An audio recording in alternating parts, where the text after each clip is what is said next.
Sir has also given this topic some in MMBA or where in Madurai.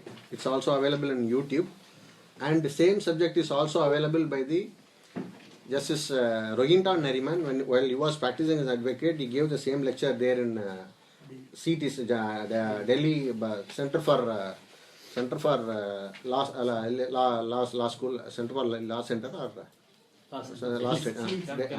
Campus Law Center, Delhi University. Same lecture is also available, and in that. Okay, before coming to the topic, just I want to give, as per the SAR's instruction, I just want to give you this. What is the pre-constitution situation, pre-independence situation? What was the thing that was prevailing in India? In 1773, Regulating Act came. In 1600, the East India Company came and started dominating each and every area, and ultimately they have got the entire sovereignty of India. The entire sovereignty of India, they got it in the year 1800. Before that, 1773 is the Regulating Act.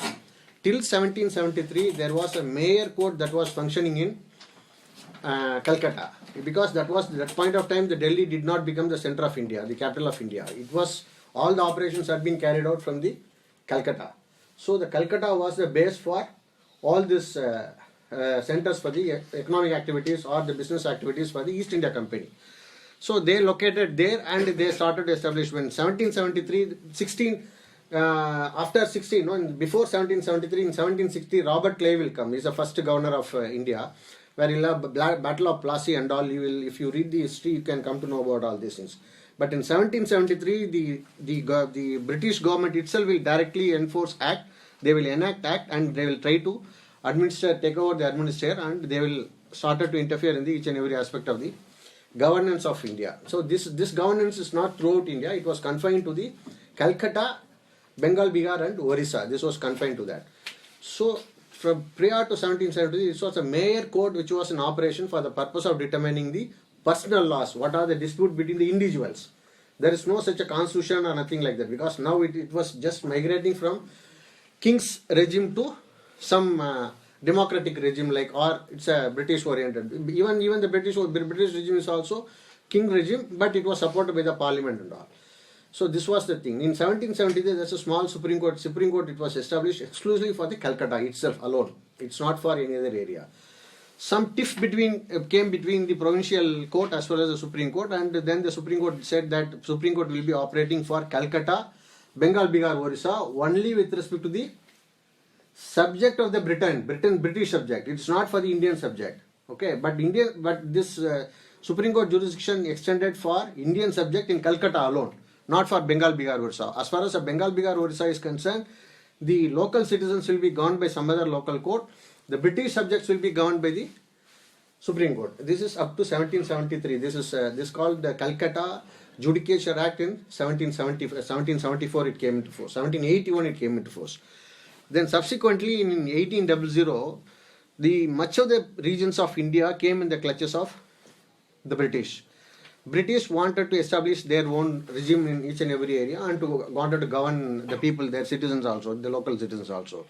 Therefore, in 1823, 3 Supreme Courts were established. This is the first Supreme Court that's been established in 3 provincial areas. One is Calcutta, second one is Madras, third one is Bombay. In three provinces, 3 Supreme Courts were established in 1823. Then they got that inherent power which was prevailing in British court, but it is not provided by inherent. This is the 482 power, that the power that is vested in the 482 under 482 section 482 in CRPC, as well as comparatively under 151 in the CPC. This power has been given to this Supreme Court. It's by inherent, being a court, being an institution for the purpose of rendering justice, for the purpose of settling adjudication of the dispute. This power was inherently given. Inherently it was built in. It was not given by any section. This is what is even now prevailing in 482 as well as in 151. So this went up to 1823 to 1861. In 1861, Indian Chartered High Courts Act came into force. So thereby this Supreme Court that was established in 1823 was abolished, that was scrapped, and in the same provinces, Calcutta, Madras, as well as in Bombay. In 3 provinces, high courts were established. Chartered high courts were established. That chartered high courts continues even today. Even today, the same chartered high courts continues. That's why we could not change the name of the chartered high court from Chennai, High Court of Chennai at Judicature Madras. No, it's not like that. The High Court of Judicature at Chennai, it's not like High Court of Judicature at Madras, because it was enacted in the year 1861. So this continues. This is up to 1861. Then comes in 1935, the Government of India Act came. When the Government of India Act, all along there was a British regime, British was ruling there. Again, there were so many acts came, like Indian Council Act 1891 and all, 1861, 1891 and 1909 also Indian Council Act, and 1919 there was a Government of India Act. 1919 it's Indian Council Act. Then 1935 is the Government of India Act. In 1935 Government of India Act, a Federal Court of India was established. That is the court which presupposes this Supreme Court. That's a court which is having a wide jurisdiction throughout India. It was exercising the jurisdiction. 1935 Act was called as the Mini Constitution of India. It is almost a miniature constitution which was earlier. What is the constitution now which exists? Earlier to that, what is the constitution that exists there in 1935 Act is a mini constitution. That is an act, but it's called as a mini constitution because we have got so many of the provisions which were available in 1935 were reinstalled here in this constitution that came into force in 1950. This went up to this year. This is a federal court. Now it's a federal court. Now the present Supreme Court of India and the constitution, when constitution came, you all know that the basic the date on which the constitution came into force, they adopted 26 November and thereafter 26 January 1950 it came into force. 24th January, just 2 days before it came into force in 26, it got signed by the Constituent Assembly. There was a Constituent Assembly that was framed before the Constitution. Before that, before the independence was given, there were the provincial governments were there throughout India, in different provinces. The people who had been, the representatives who had been elected for provincial government, running the provincial legislative assembly, they elected the members to the Constituent Assembly. Constituent Assembly members were elected by the provincial legislative assembly members. These members constitute nearly about 260, because totally about 380, of which the Muslim dominated area has been separated, nearly about 100 has gone, and balance is 280, 60 something, and they constituted the Constituent Assembly. They formed the government even before the independence had been granted. That's on, the date is on 2nd September, I think it is 2nd September 1946. 2nd September, the interim government 1946, it's been formed. Newly elected Constituent Assembly has formed the government. Okay. Then this Constituent Assembly created then thereafter the independence came. They got the independence. Just this is September 1946. In 1947 August, after 11 months, we got our independence. In the month of December, we started to create our own constitution, creating assemblies like drafting committee and other power committees. So many committees have been constituted. One of the committees is the drafting committee. The drafting committee was chaired by Dr. B.R. Ambedkar, you very well know. But the draft was given by whom? The mini draft of the constitution was given by whom? Any idea about anybody else? You have anybody else? Who gave the draft? By the members of the Constituent Assembly. No. He was the first justice of the International Court of Justice from India, Mr. B. N. Rao. His name is Mr. B. N. Rao. He gave the the constitution draft.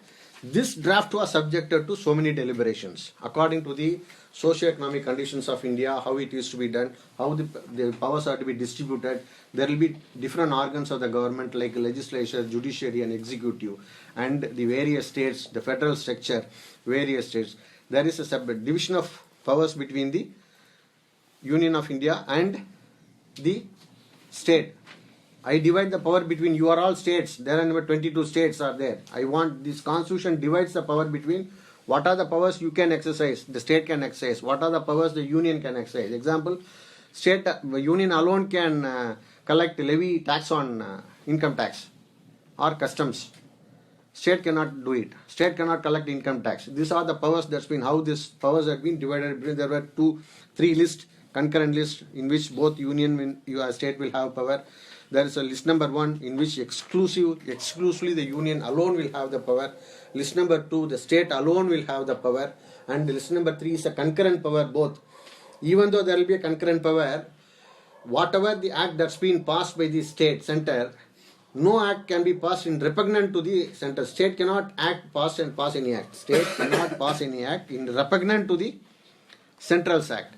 This is called divisions of power. There is a separation of powers between the legislature, executive and judiciary. This is division of powers. These are all the things which the constitutional framework makes. So this has been put on deliberations. There were so many cities were there and so many deliberations were. To make a final shape for the constitution, it took about nearly 2 years and 11 months for the Constituent Assembly as well as the drafting committee. Both took nearly about 2 years and 11 months on dot for the purpose of putting a final shape for this constitution. Ultimately, it was adopted on 26 November 1949. 1950, 26 January, it came into force, and thereby it was completely started to dominate or govern the Indian subject and also govern the government. This is how the shape of the history and the growth and the evaluation of the constitution, we can trace it from 1773 to 1950. It's good. You understood? Any clumsiness there, or this how we have shaped our constitution. From then onwards, our constitution is, before that I want to tell you one another thing. When we came to power, when India became independence, there was an objective resolution that was passed. That objective resolution was passed on 13th December 1946 by the Jawaharlal Nehru in the Constituent Assembly. This objective resolution has been adopted as the preamble of the Constitution after the independence. When the Constitution came into force, this objective resolution, which was read by Pandit Jawaharlal Nehru in the Constituent Assembly, that has become the. So this gives the object of the preamble. What is preamble cannot be taken as an integral part. Judgment says it could be taken. If there is a doubt in any of the provisions of the article, you interpret the what is the object of the Constitution. The preamble says what is the object of the Constitution. Okay, this is one of the important date in which we will have to keep it in mind, that on 13th December 1946. This objective resolution was unanimously adopted by the Constituent Assembly on 22nd January 1947. This is also an important date which you will have to bear in your mind. Okay. This is what the Constitution, how the pre-Constitution history which I have given to you. And now we will come to that the small chart which I have given to you, and anybody can have, you all in your day-to-day life, and whenever there is a constitutional lecture, you might have heard of the word basic structure of the Constitution, basic structure of the Constitution that was evolved. Basic structure. What do you understand by the basic structure of the Constitution? Anyone can. You have completed Constitution. What is the basic structure? How it came? The basic essence, unamendable essence of the Constitution. In which case it is linked. Moment the basic structure is told, Yes or no? immediately we will say that some cases will be there. The case on the Bharati. How the case on the Bharati came into existence? What was the thing? What made the people to go and represent before the court, file a case on? Why? What made case on the Bharati to go to the court for the purpose of getting the judgment? Anybody can say that? Anybody can? What made? How this case on the Bharati came to the court? There is a long history, checkered history for it. So you have to understand the base. Those who are willing to write AOR examination, this would be one of the prime questions which will be asked. So it is not the one act, but it's a series of acts. Like what we read in Indian Penal Code. It's a series of acts. So You have to understand the story behind it. This is a chunk of story for about from 1951 to 2007. Yet not completed, it still have to travel. The law is not static. Law is a growing subject. It will grow. Today's laws, tomorrow's it will be overruled. Tomorrow what overruled, today it's been, what is the law? It will be restored back on day after tomorrow. This is how the process goes. All based on the concepts. So, what happened when the India became independence, there were so much of jamindars who were there located in each and every provinces. These jamindars, what is the role of the jamindars prior to the independence means they are the very loyalists to the British. You will be loyal to me. I am the ruler. I am the British. I am the viceroy. You will be very loyal to me. I will grant an entire village to you. You take it. You are a jamindar here. You will issue patta to so many persons. They all will become tiller. You will become a jamindar. They will till the land. They will cultivate the land, reap out the product, and after reap out the product, you will get 80%. You will get 20%. So you become jamindar. He become jamindar. He become jamindar. There were so many jamindars. It is not the jamindars who are holding only 1 or 2 acres of land. They will be holding whole village, thousands of acres, 2,000 of acres, 3,000 of acres of lands will have been spread out by the, given by the, offered or donated or grants it's called, it's usually by legal term is grant, has been given by the British to their own loyalists. There was a post called Dubash. What is the Dubash post? The main duty of the Dubash post should be that there will be the translator between the locals and the rulers, the British people. They took a role of translating the local language. They will get junk of properties like jamins. So this way the jamindar property were located throughout India. The moment in 1950 when Jawaharlal Nehru was elected, the elected government came into existence and Jawaharlal Nehru became the Prime Minister. He said that we want to get away with this jamindar system. We want to take away all the lands. We want to take away all the lands. We will distribute it to the tillers. Whoever the tiller, I have conducted so many cases in jamindar, abolition of jamindari system and conversion to the Rayatwari. Who are all Rayatwaris? Rayatwaris are the agriculturists who are cultivating the land. You will be under him. You are the cultivator, you are the tiller. Understand? You will be cultivating persistently for 12 years. So you get the right of the patta which you have cultivated. Suppose he had 3 acres. Each one has been given 1 acre. And you have been cultivating for 12 years continuously. Under the Jamindari Abolition Act, Rayatwari Conversion of Rayatwaris Act, once you cultivate it for 12 years continuously, you are entitled for it. I will take the land. I am the government. I will take the land. I will give it to you. I will give it to you by means of the patta. Whatever the patta which he has given, you have to prove it before the settlement officer. There will be a settlement officer will be appointed by the revenue department.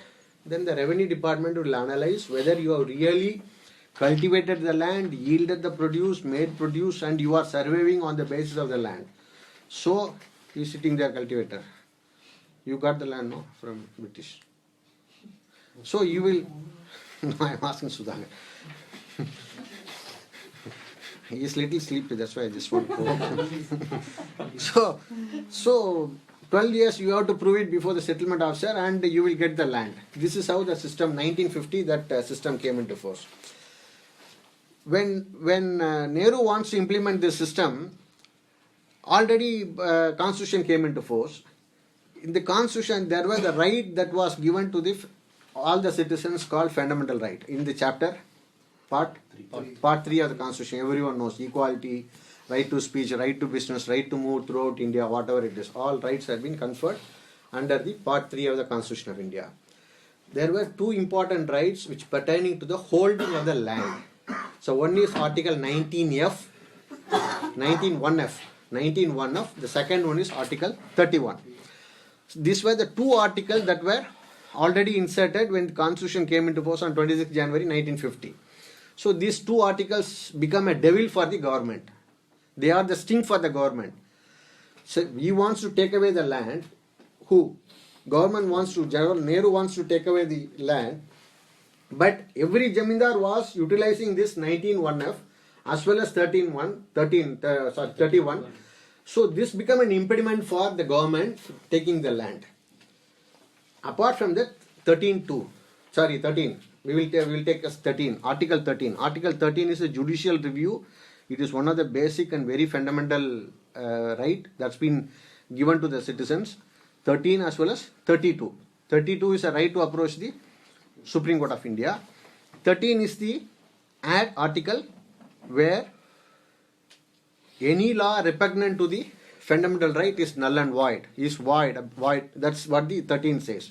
So this article is treated even today as judicial reviews power for the courts, constitutional courts of records, for the High Court as well as even for the Supreme Court. This two articles, you keep it in your mind, the 13 as well as 19(1)(f) and 31. These were the three things that's been utilized by the people. If anything has been done by the government against fundamental right. So this is what the safeguard and guard for the people. Now this exists. Now there were three acts that been Agrarian Reforms Act that's been passed by the government. One act is in UP, one act is in Madhya Pradesh, one act is in Bihar. There were three acts that has been passed for grabbing the land from the Jamindar. Already three articles are available for you to knock down whatever the reforms that is going to be passed by the Jamindars. So immediately you will go to court under 13. 226 you will go, under 32 you will go, but you will utilize this channel is 13 is the review power for the High Court. So you will challenge it. In the UP you have challenged that, and Madhya Pradesh it's been challenged, and Bihar it's been challenged. In UP and Madhya Pradesh, the act was upheld. There is no unconstitutionality. There is no infringement of fundamental rights. It's done in accordance with the law. Everything is upheld. The court gave a seal for the government to you go ahead with the acquisition of land or grabbing of the land. But in Bihar, major chunk of the act has been quashed. This is unconstitutional, violative of violative of 31. So all this violative of 19(1) of 31. So this is what has been done in the Bihar case. So he got Pandit Jawaharlal Nehru got frustrated out of this. What is this? This is happening. We want to do it throughout India. The first initial step that we have taken in 3 states, one has got failed. No, nothing should be fair. Nothing. You should not permit anything to be failed, and it should be perfect. Anyone, if we take the land, it should be safe. If we pass an act, it should be safe. It should not be subjected to any sort of challenge. You understand what I am saying? Any sort of judicial review. By means of judicial review, we are scrapping the act that's been passed by the government. So first I have given you, see the very first topic, very first right side column, the box, UP Act, Madhya Pradesh Act and Bihar Act. 3 acts that has been passed. These 3 acts have been subjected to judicial challenge.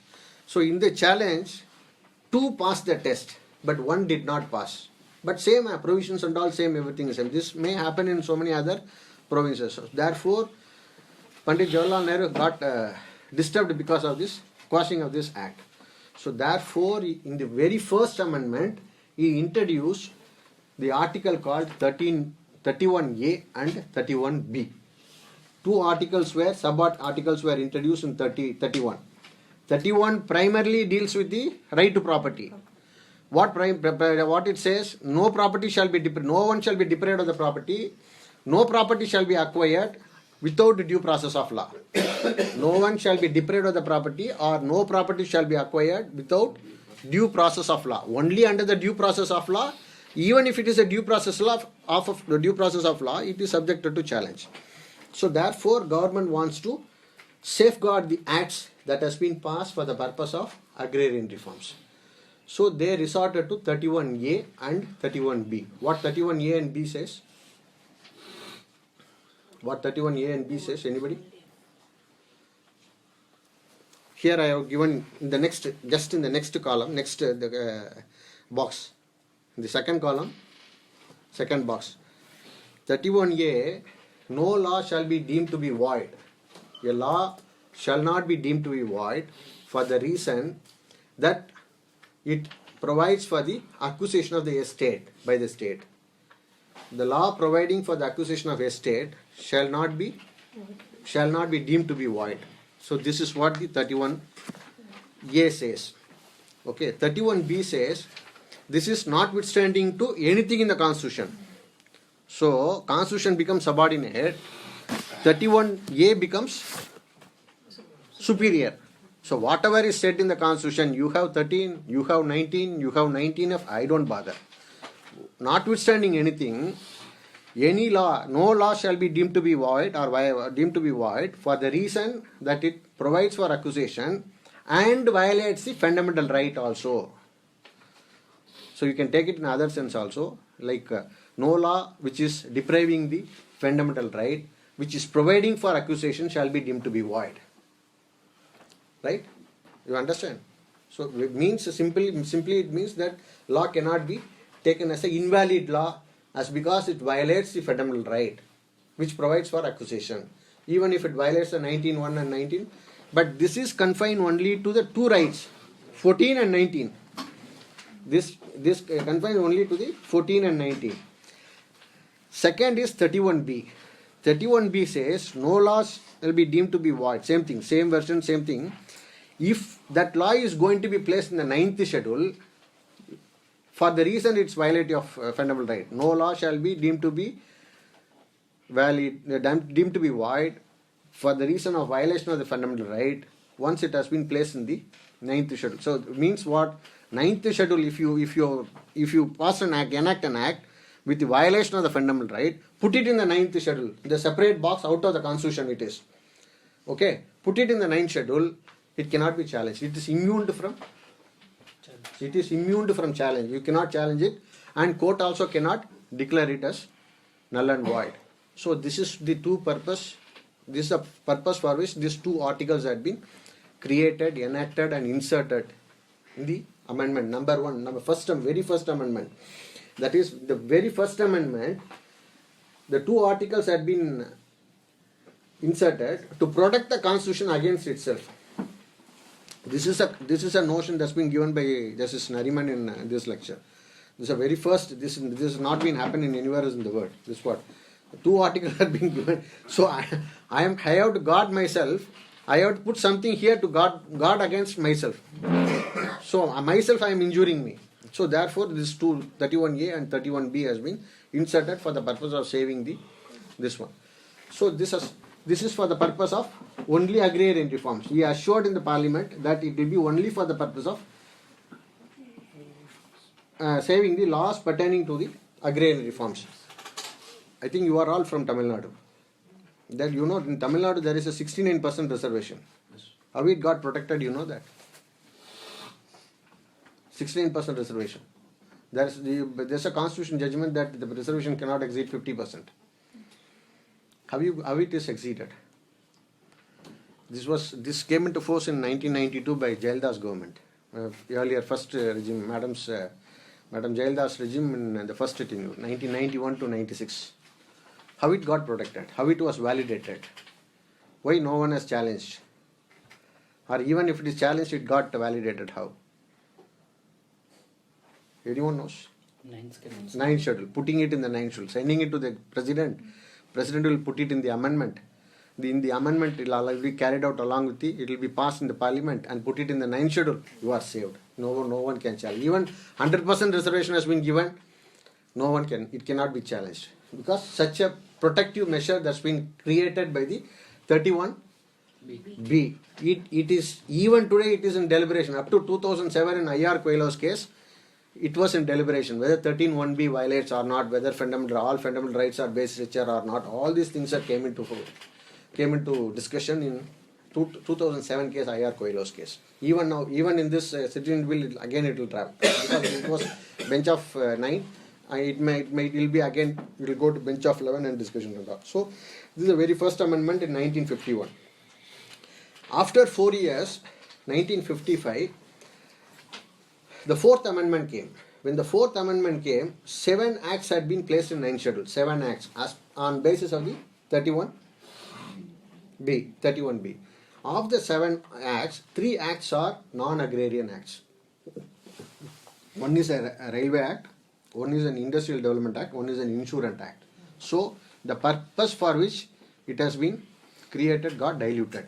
31A and 31B, the purpose for which it was inserted in the constitution got diluted.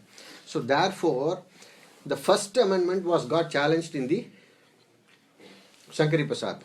First amendment got challenged in the Sankari Prasad. Shankari Prasad is the junior sister of Kesavanda Bharati.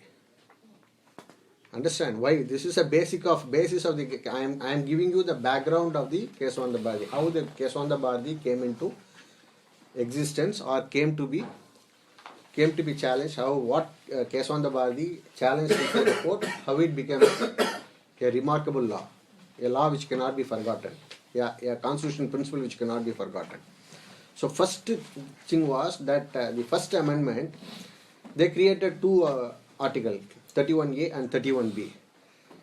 It was primarily to destroy the fundamental right, not to give effect to the fundamental right of 19(1)(f) and 19(31). 19(1)(f) and 31. So therefore I am challenging it. It's violative of 19(1)(f) and 31 under 13(2). Under 13. 13 is a judicial review. So we are utilizing these three articles for the purpose of putting a petition before the court. Now the first case is Shankari Prasad's case. Shankari Prasad's case, the Supreme Court held. See, there are two powers to the Parliament. One is the ordinary legislative power to enact a law. Income Tax Act is enacted. Customs Act is enacted. This is in exercise of the ordinary power of the Parliament, legislative power of the Parliament. One is legislative power of the Parliament. Second one is the constituent power of the Parliament. Constituent power of the Parliament could be used for the purpose of amending or creating the Constitution. Legislative power is for the purpose of enacting ordinary statutes. Right? Do you understand the difference? So, in Shankari Prasad case, ultimately the court held, see, this is a constitutional amendment. This constitutional amendment is not a law, so that therefore cannot be subjected under 13? 13. Just read the 13. I have given the narration of 13 here. Judicial power. See, 13 says, I will just read the 13 here. Is it boring? No, sir. Or interesting? Tell me the comment whether it is boring or not. Or it's a thing where it is, every lawyer has to know the basis of this the constitution. The other acts, other practice is different, but at least you should understand this thing which is required for our understanding of the system. How you once you become a adult franchise, once you cast your vote for the purpose of making you a member of Parliament from your constituency, you are bound to know this. No other go. Even an ordinary citizen bound to know this. It's mandated on his spot to know this. Okay. So I will read this 13 here. Laws inconsistent with or in derogation of the fundamental right. All laws in force in the territory of India immediately before the commencement of this constitution, insofar as they are inconsistent with the provisions of this part, shall to the extent of such inconsistency void. So this gives a power to the judiciary to make a law void. You understand? Then what is the first opening word? All laws in force. All laws. It says all law. Well, then what is law here? Therefore, in the interpretation class, if you see in the article, sub-article 3, law includes, the first one is ordinance. What is ordinance? Any act is passed, if suppose the Parliament is not in session, I will put an ordinance. So, act comes here. Ordinance. What is law includes? Ordinance, order, bylaw, rule, regulation, notification, customs and usage having in the territory of India having the force of law. So all these things are law. But Constitution amendment has not been included. Whether it is deliberately included or they presume that the constitutional amendment is also a law. That also could be the presumption. That's why the drafting committee has not added the word here as constitutional amendment also, which is under article. What is the power of the constitution? What is the article which is dealing with the amendment? 368 of the Constitution of India. So why this has not been included? That's what the prime question that was raised, and ultimately the court held, no, constitutional amendment cannot be meant to be a law. So therefore you cannot subject it under the 13. So we will close the topic. This is what the Shankari Prasad case, and the justice is Patanjali Shastri, Justice Patanjali Shastri. When this was the position, then the 4th amendment came and it diluted. 13B, now keep it in your mind, 13(1), 31A and 31B, which we are going to travel with this article till end. 13(1)A is any law providing for agrarian reform, grabbing the land, if it violates a fundamental right, is not void. Okay. And second one is 13B, this is notwithstanding the constitution. 13B is any law placed in the 9th schedule. It's not void. It's also not void. It's valid law. So this is all the two things which are going to travel till the last end. Now comes the Fourth Amendment. Fourth Amendment, 7 acts had been included in the 9th schedule, of which 3 is non-agrarian. Then comes the 17th Amendment. That is the year 1964 or 65. 1965, we'll take 65. 1965, 43 acts had been placed in 43 acts. So what are the acts? All violating fundamental right. Government wants to save the act, put it in the 9th schedule box, 9th schedule box. You put it in the 9th schedule box, nobody can challenge it, even if it is violating of the chapter 3 of this constitution. So this is how the government wants to protect the act. Now it is populated, this 9th schedule would have been populated about 350 acts as on date, probably it would have crossed 300 something. So in the 17th Amendment, 43 acts, so many acts had been placed there inside the... Okay. Before this 1964, when the 17th Amendment came into force, there were 2 acts that has been passed. In 1962, there is an act, Maharashtra Agrarian Reforms Act in Bombay, Maharashtra Agrarian Reforms Act. And subsequently in 1963, Kerala Reforms Act. That's passed in the Kerala. Kerala all our agrarian reforms, Land Reforms Act. 2 acts. Before this, 17 amendments are going to be placed in this. In this 1963, when Kerala Reforms Act has been passed, it was put on challenge before the High Court of Kerala in Narayanan's case. It said that it is violative of 19(1)(f) and 19 so and so 31. So therefore it is struck down. Then it came to Supreme Court. In Kunjukuti case, Kunjukuti case, the appeal petition was dismissed. Now they they struck down the act, I think. That was struck down. In 63 act was struck down. Subsequently, the government made efforts for putting it in the 9th schedule. This, you just keep it in your mind. There is a 62 act of Maharashtra, which was a subject of challenge in famous Vaman Rao's case. That is also constitutional bench. That is Vaman Rao's case. And 63 is a Kerala Act. Kerala Act is also put on 9th schedule and subsequently. These were the 2 acts that is prior to 1964. In 1964, when 43 acts are placed, some 6 people filed, one petition has been separately filed in Sajjan Singh's case. Shankari Prasad, then Sajjan Singh. Okay. In the Sajjan Singh, whatever Shankari Prasad said, same thing has been upheld. You understand what Shankari Prasad said? Shankari Prasad said, not a law. It is not a law. Same thing has been reiterated here, where in Sajjan Singh's case. Sajjan Singh's case is pertaining to which amendment? 17th Amendment. Some 6 petitions had been filed, I think. I don't know exactly, I remember it. Then when it was challenged, they said that it's closed. Topic is closed since it is. But there were 2 judges who had a doubt about this. No, we doubt on this earlier decision. Justice Mudolkar and Justice Hidayatullah. Justice Mudolkar made a separate judgment. Even in that judgment, there is a passing remark about the basic structure.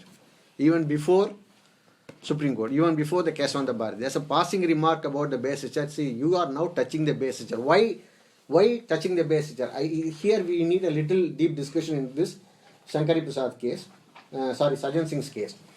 There was an argument advanced. See, I have a right under 13 for the purpose of challenging it in the court. You say you want to put it in the 9th schedule, I don't have a right of challenge. Is it not hitting the 226 power or 32 power?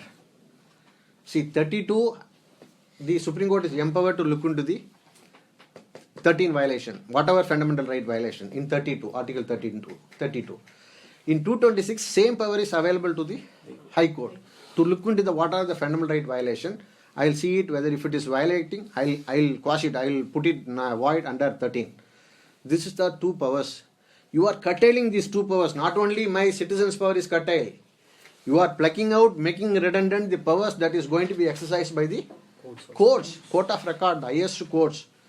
So therefore, as per the 368, there are certain provisions are there. You have to get the ratification from the state. See, there are certain things where you can have a minor, small, simple majority, you can amend the constitution. There are certain things where you will have a minimum of total member, and in the total member, 2/3 member should be present, should vote. Minimum of the total member should be there. In the total, it's called special majority. Still more special majority is there apart from these two categories, where you will have to get the ratification from the 50% of the states. Suppose if the states are 28, at least 14 plus 1.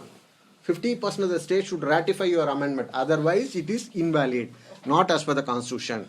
So therefore, you have to get the ratification from the state. That's what the argument that was put forth before the Shankari Prasad's case in the Supreme Court. So therefore, these two judges had a doubt with respect to that. Therefore, they said, we have a doubt with respect to the base structure has been touched.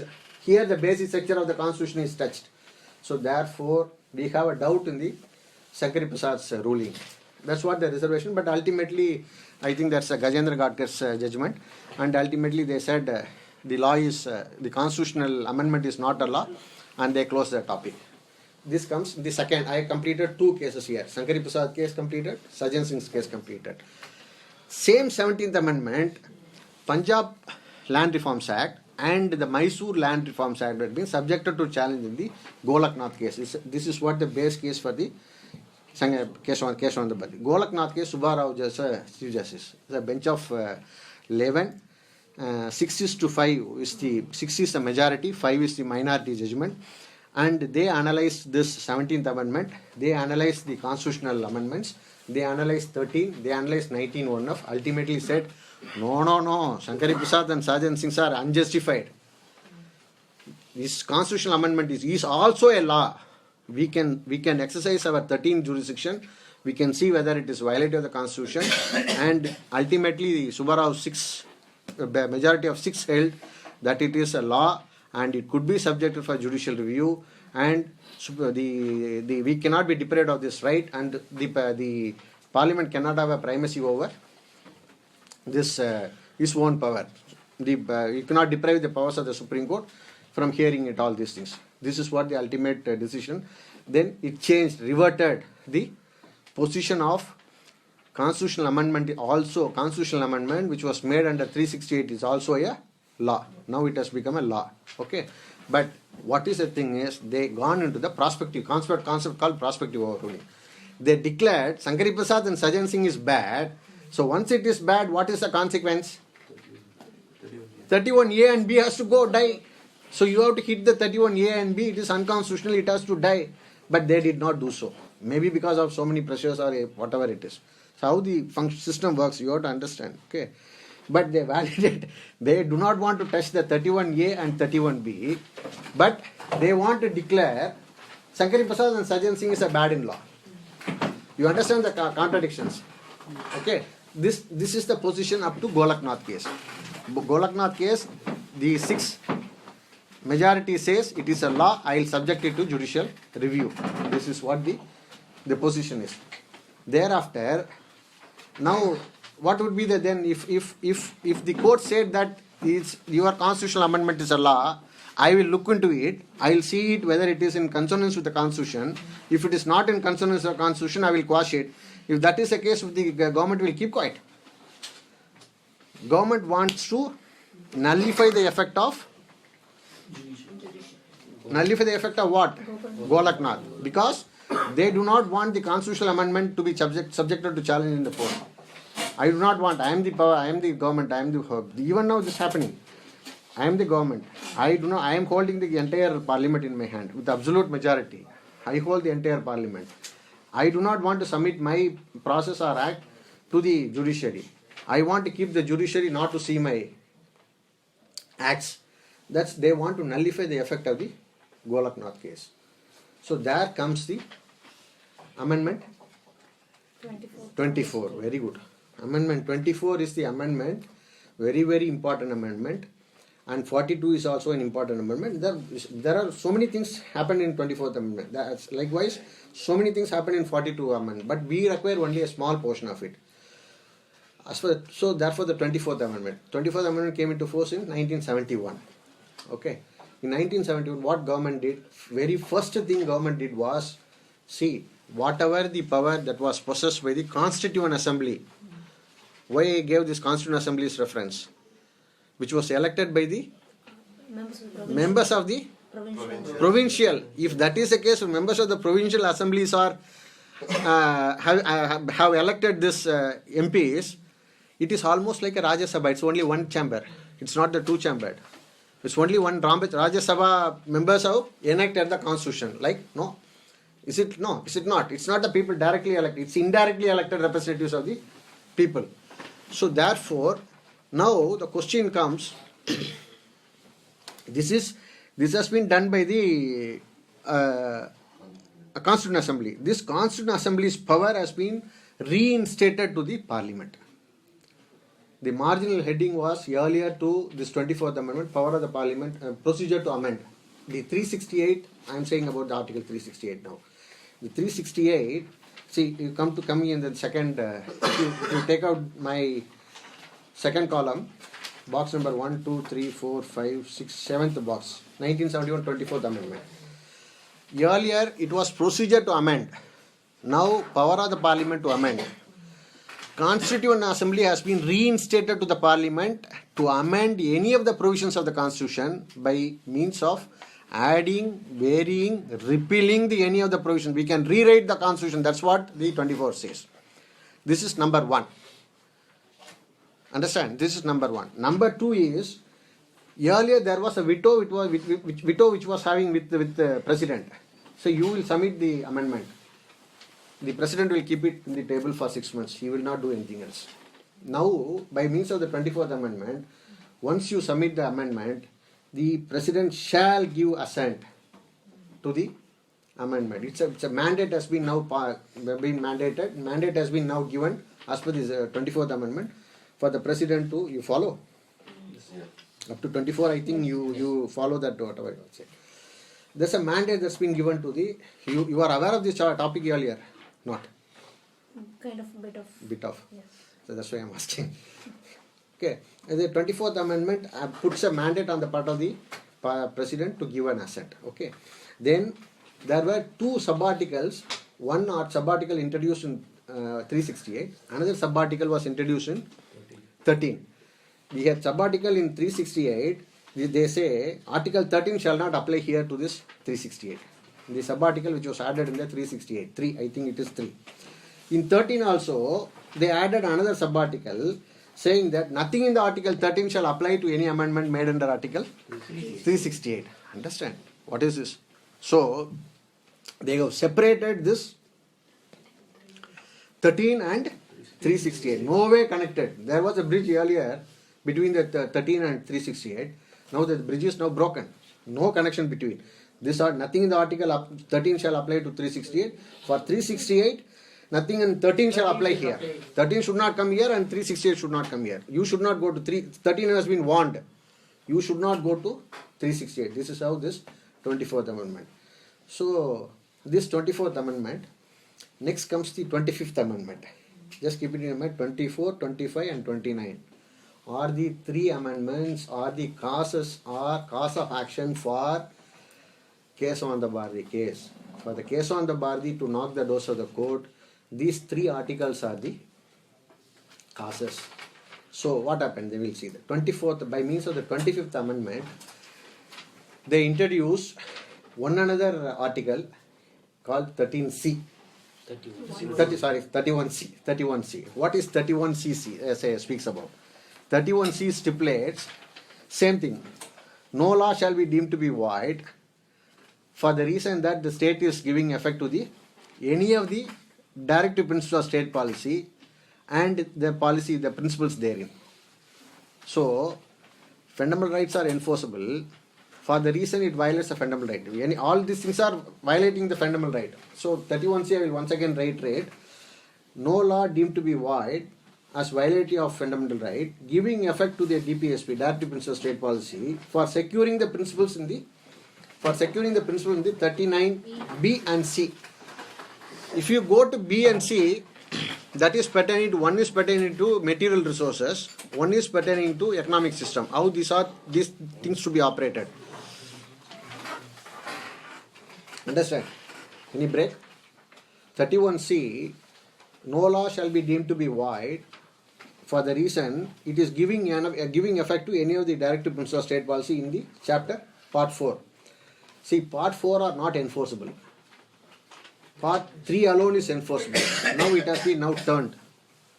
Head of the constitution now have been tilted. Understand? Head of the constitution is tilted.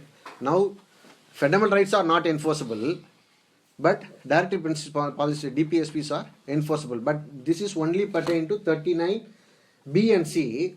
Subsequently, in 42nd Amendment, they amended for all principles in the directive principles of state policy. Directive principles of state policy is like equal pay, equal work, and this nutrition, health, and taking care of the environment. All these things are coming under these policies has to be taken into consideration by the state for the purpose of effective governance, for maintaining the social order. All these things are stated in the Directive Principle of State Policy, which is not at all enforceable. The Article 37 is very specific in saying Directive Principles of State Policy are not at all enforceable.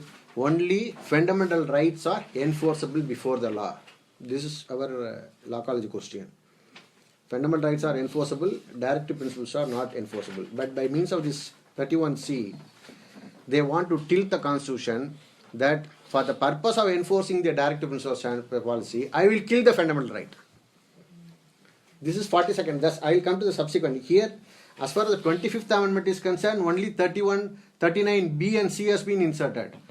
When this was sought to be amended in 42nd Amendment, subsequent development. 42nd Amendment said, we will remove this 39B and C. 39B and C is simple. It says that the economic system shall not operate to the detriment of the common man. And the material resources shall not be concentrated in particular hand. That is also detriment to the common man. It should be in the common good. That's the difference. One is material resources. All the material resources should not go. All the mines and minerals will go to Hardik. I cannot say that. All the economic wealth will go to him. I cannot say that. But we'll have to see it's equally distributed to all. That's what the 39B and C says. Understand? So it was sought to be amended in 42 for all principles of directive principles. But it was set aside in Mineral Mills case. But I will come to the development. Now 31C is sought to be introduced in the 25th Amendment. You just keep it in your mind up to 25th Amendment. In 29th Amendment, the Kerala Land Reforms Act, we have seen originally in 1963. I asked you to keep it in reserve. 1963. Another one is 1962 Maharashtra. That is also keep it in reserve because Vaman Rao's case. The 63, then 69 and 71. 3 Kerala Acts had been placed in 9th schedule in 29th Amendment. Understand? Because in 63 what happened, I said, it was already nullified by Supreme Court in Kunjanguti. It was declared null and void in Kunjankuti's case, Narayanan's case, then subsequently Kunjankuti's case. Now, government wants to take it, the nullified law. The court has already declared null and void. In the nullified law was taken by means of 29th Amendment. It was placed in the 9th schedule. Got validated. Judgment goes in here. And it got life in the 9th schedule. The same act which was invalidated, you understand? Same act which was invalidated in Kunjankuti case was taken along with the amendment. It was placed in the 9th schedule. Now it got regenerated. It got a life. 29th Amendment. So these 3 amendments were subjected to challenge in the case on the body. What are the things? 24, 25, 29. These 3 things were challenged in the case on the body. Ultimately, case on the body said 7-6. Sikri as a judge. I'm going through the judgment, but it's a lengthy page. It was about 900, 809 page. Every day, some about 555 pages. You have to read it. I can only give the gist. Ultimately said, you cannot touch the base structure of the Constitution. What are the base structure? It is only evolving concept. It cannot be illustrated. It's only catalogued. That's what the judgment here says. It could only be catalogued. I got that only one page of it. And see, this base structure cannot be catalogued, determined in rigidly. It cannot be. It's a dynamic process. As soon as we explore the new concepts, it may get into this base structure. For example, it can only be illustrated, cannot be catalogued.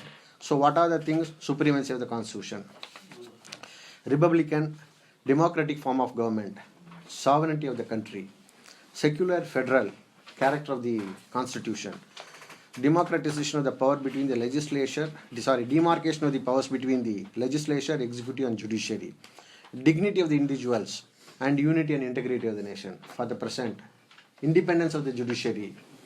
These are the things evolving. Even today it's evolving.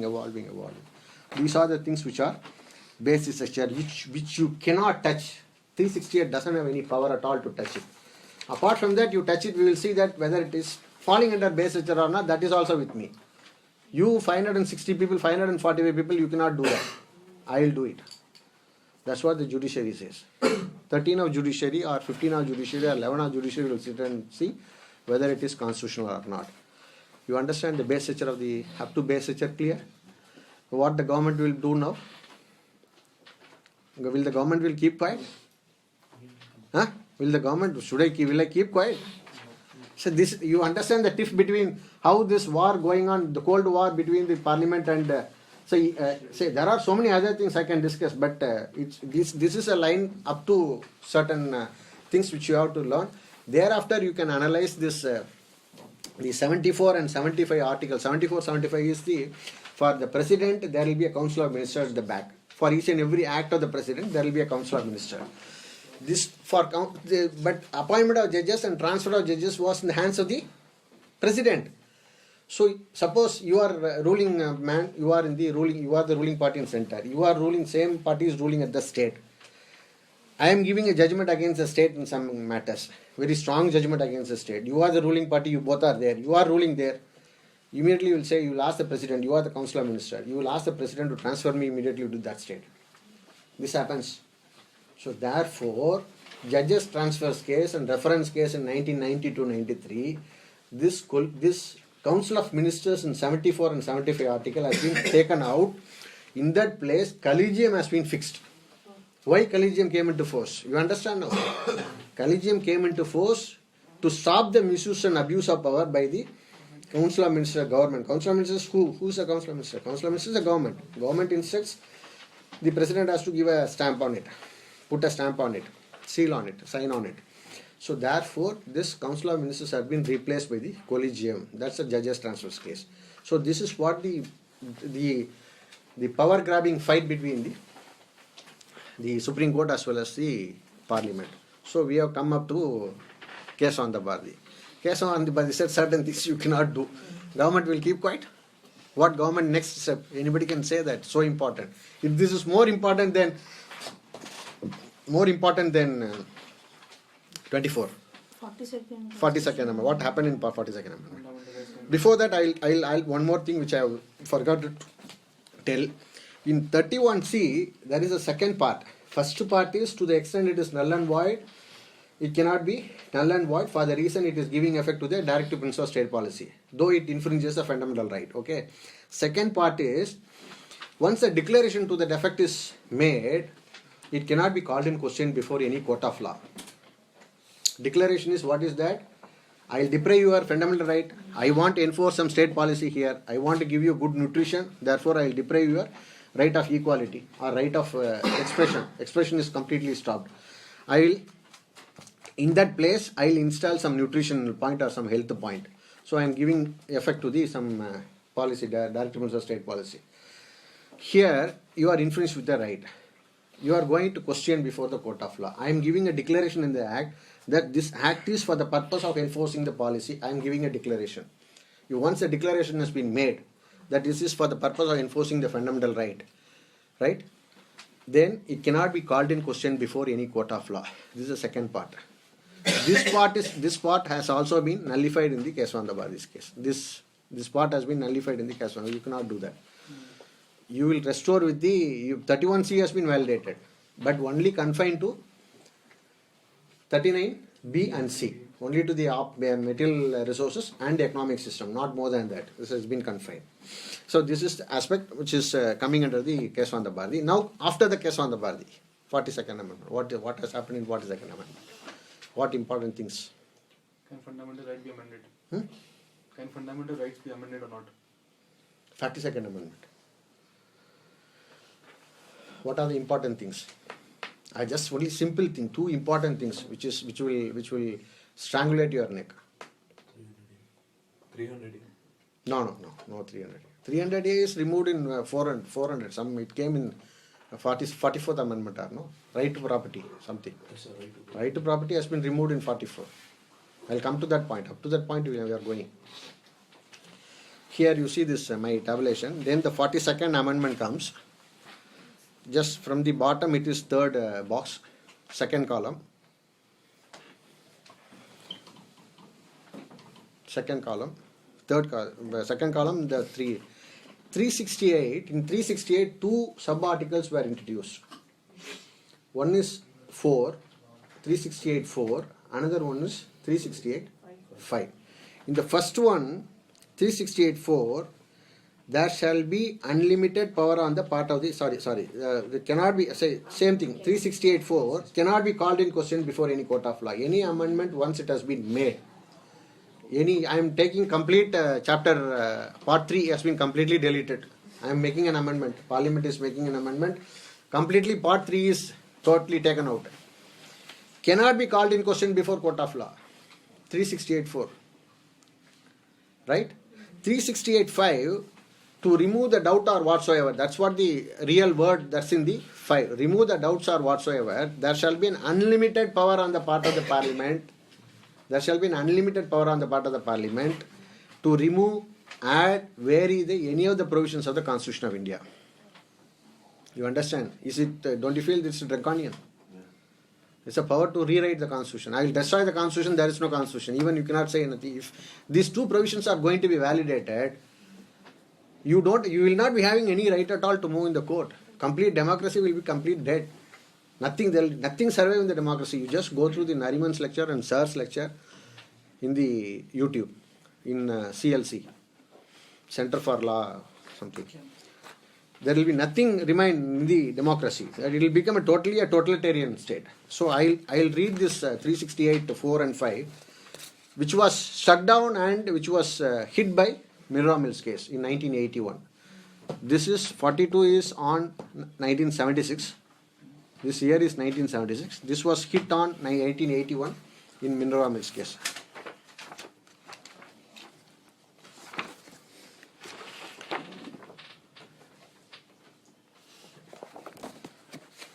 Okay, I'll 368 power 4. I am reading 4. No amendment of this Constitution, including the provisions of Part 3, where you survive and all your rights survive, including right to education also. Suppose if we say that the persons who have been born between 1980 to 2000 cannot get educated, I make a law. Can it be sustained? Including the Part 3. No amendment of this Constitution, including the provisions of the Part 3, made or purporting to have been made under this article after the commencement of the section 55 of the Constitution, 55 of the Constitutional Amendment Act, 42nd Amendment Act, shall be called in question in court of law on any ground. That means what? No amendment of this Constitution shall be called in question in any court on any ground. This is what the 4 says. Then 5, I'll read the 5. For removal of any doubt, it is hereby declared that there shall be no limitation or whatsoever on the constituent power of the Parliament to amend by way of adding, varying or repealing the provisions of the Constitution, varying the provisions of the Constitution under this article. Understand? Clear? My point is clear. Point number 4 is that cannot be called in question before any court of law, similar to that of 31C part 2, second part of the 31C. Cannot be called in question before any court of law. You are making the Article 13 dead. You are making the Article 226 dead. You are making the Article 32 dead. You cannot do that. You cannot call, no amendment shall be called in question. To remove of the doubt or whatsoever, there shall be an unlimited power. There shall be no limitation or whatsoever on the constituent power of the parliament. These were the two draconian provisions that were introduced in the 42nd Amendment, which was hit by Minerva Mills case. That's what the importance of the Minerva Mills case. And also Minerva Mills case, in the 42nd Amendment, apart from this, they did one more thing. In 31C, 31C, it was confined only to the Article 39 for enforcing the policy of the 39B and C. I said economic, this one, as well as for the material resources. Now that has been replaced and saying any of the principles stated in the Directive Principles of State Policy. That is from Article 36 to 50. Article 36 to 50, for the purpose of enforcing this 36 to 50, you can destroy any fundamental right. That's what has been done in the 42nd Amendment. That was also undone and it was struck down by the Minerva Mills case. These were the two important things you have to keep it in mind. One is, more important is 368(4) and 5. The other one is the 31(5)C's subsequent amendment as amended. As amended has been undone in the Minerva Mills case. Okay. Here up to Minerva Mills case we have come. Then comes what? 44th Amendment. Will the government keep quiet? It's no other go. All the fight of the government has now gone. The stream is no more stream left out of the government. Now comes the 44th Amendment. In the 44th Amendment, what the government did, we will remove this 19(1)(f) and 31. So these were the two property rights which was the devil's, which were the devil and which were the sting, which was biting on us. So we will remove this. So this has been now removed. What? 19(1)(f) and it's been removed by Amendment, 44th Amendment, now been removed. So if that is removed, what is the purpose of having 31? A, B and C. B is very wider. At least A is very smaller. A is very confined to only agricultural reforms, Agrarian Reforms Act alone. But B is the thing which is having a 9th schedule where you can put reservation, where you can put industrial, where you can put insurance, where you can put some railways act. So many things have been now placed in that. So the government does not want to remove this 9th schedule power, which if you want, you can make tada and you want to deprive some right, and you can put it in the 9th schedule. Anything else. In the meanwhile, some other amendments and all came. 320, Article 329A, that was an amendment brought in by the Madam Indira Gandhi. That Madam Indira Gandhi want to say, by means of that amendment, that anybody who has become a Prime Minister, anybody who has become a Speaker, is placed beyond law, whose election is challenged, it cannot be called in question before court of law. No question. Once they get elected and it's been placed in the post, get seated in the Prime Minister or get seated in the Speaker, that was subjected to challenge in Indira Gandhi's case and it got nullified, struck down and things. But ultimately, there was some misusing of the power by the candidate. So excess expenditure has been paid and Yashpal Singh is the agent of Indira Gandhi, and instead of spending 1,000 rupees, which is the calculated amount for determined amount or for the election expenses, they will spend 1 lakh. So they will be caught by the election commission. This is how they got violated. This was taken as a corrupt practice. So they will, moment they enter into, election has been once declared. Election once declared, they will start expending money and throwing money in the constituency. Ultimately, if you take the total amount, it will go beyond that amount that's been determined by the election commission. Because the election commission determines every candidate should spend money only this much of amount, and they have to produce an account to the election commission. This should not go beyond this. If it goes beyond it, it becomes corrupt practice. So therefore, Madam Indira Gandhi amended Representation of People's Act also. The meaning of the candidate has been altered. The basis of law is now altered. This is a difference. So you have to understand it in the later point of time, you will understand. But once a judgment, if you want to invalidate a judgment and revive, not to give effect to the judgment, suppose you pass an act, the candidate means the candidates who are contesting in the election in that constituency. Suppose you are doing it. So that is been subjected to some challenge and it got quashed.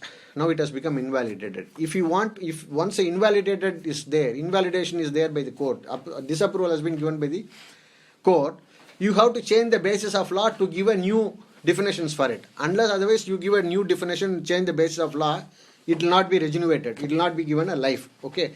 Now madam gives a new life to the candidate. Candidate is a candidate once he is nominated. When he is nominated? About 4 or 5 days before. Nomination is approved. My nomination is approved 4 or 5 days before the election. I go and file the nomination, I will get approved. So the calculation for expenses will come for the very short period. So this is how they manipulate. Once you want to validate an act which has been declared invalid, you have to change the basis of law. So the candidate meaning of scope and meaning of the candidate has been changed. Now it is now validated again. This is how the indirect method of giving effect to an act. So this has been now placed in the 9th schedule. Can it be challenged?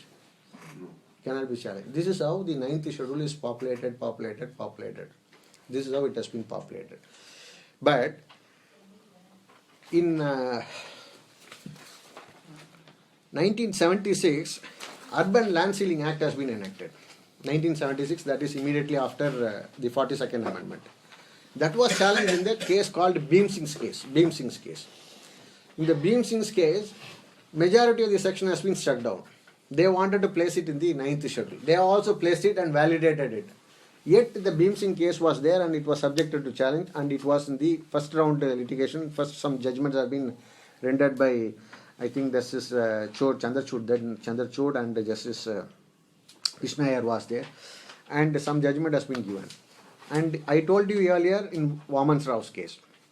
Vaman Rao case and the Bhim Singh's case had been, in reference it has been forwarded to I.R. Coelho's case, subsequent to 44. The 44 it has been now removed, that the 2 strings have been now removed. 19(1)(f) as well as 31 has been now gone. Now what remains now? Whether you can deprive, whether all the fundamental rights are basic structure or only some fundamental rights are basic structure, this is one point. Whether 31B could be confined only to agrarian reforms or it could be used for all other laws, which is depriving the fundamental rights. If you see the 31, I will read the 31A and B. You see, still it is a question to be mooted, and it's in the days to come, you will be facing some litigation challenging the 31A and B. Because you see that's only confined to the agrarian reforms. If you see the 31A,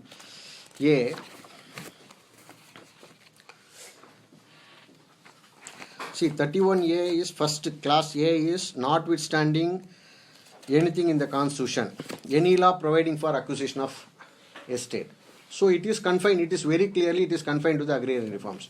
But 31B, if you see, without prejudice to the 31A. Therefore, 31B is also created, amended, inserted only for the purpose of saving the agrarian reforms. That's what the lecture also says, that's what the theme, this wording says. So therefore, once 31A goes, automatically 31B also should go. Once 19(1)(f) goes, 31 goes, automatically 31A has to go and B has to go. This question remains unanswered even now. That's why the Vaman Rao's case and the Bhim Singh's case both had been referred to higher bench, larger bench, with a reference to answer these questions. Ultimately, the Supreme Court said in I.R. Coelho's case, where there is no challenge at all to 31B in Vaman Rao's case. That's what the answer that's been given in I.R. Coelho's case in 2007, 1 ACC something. 2 ACC, 2007, 2 ACC, page number 1. So if you go through the judgment, still then the lecture Nariman says, so we got a very golden opportunity as far as to declare that this is only confined to the agriculture reforms. it cannot be used subsequently. Once that goes, 19(1)(f) and 31 goes, this also dies. So this is how should have been the judgment. But we have missed the golden opportunity. Number second one is whether once you say that's a fundamental right, that itself, fundamental itself is a meaning is a basic. So once this is a fundamental right, all fundamental rights are basic structure. But it is not so. Only certain fundamental rights are basic structure and all fundamental rights are not basic structure. This is also not gone into. These were the two things which were missed in this I.R. Coelho's case. So therefore, 31B and 31A, 31E, A and B are ascended by virtue of in the backdrop of the 44th Amendment. It's a weapon that is no longer it could be used. That is what the now legal position is. That legal position is yet to come. Thank you very much.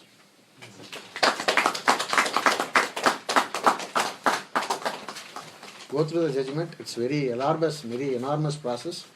It's not the thing that we can complete it within. I have given you the gist of it. It's a very simple, understandable manner. For this, I have 3,000 pages which I have taken printout. These people know, my juniors know. Completely all amendments. Amendments important. What are the things that has been challenged in the particular case? Suppose amendment number 1 challenged in the Shankari Prasad. Amendment 17 challenged in the Sajan Singh as well as in the Golaknath. Amendment 24 challenged in the Kesavandabadi. Amendment 42 challenged in the Minra Mills case. This is how all the amendments have been taken, all the judgments have been taken, and they got a compilation of about 3 volumes, which I'll have to, once if I start, it will take about 6 months for me to complete. But it's must and mandate you have to read it for your knowledge, for your accumulation. Otherwise, things will not come in your mind. So it should be like your ABCD life. This must and mandate for you to have it. Thank you so much, sir. Such a good lecture for all our students. And Thank you. students. Thanks for I this. hope they would have cherished it and Thanks for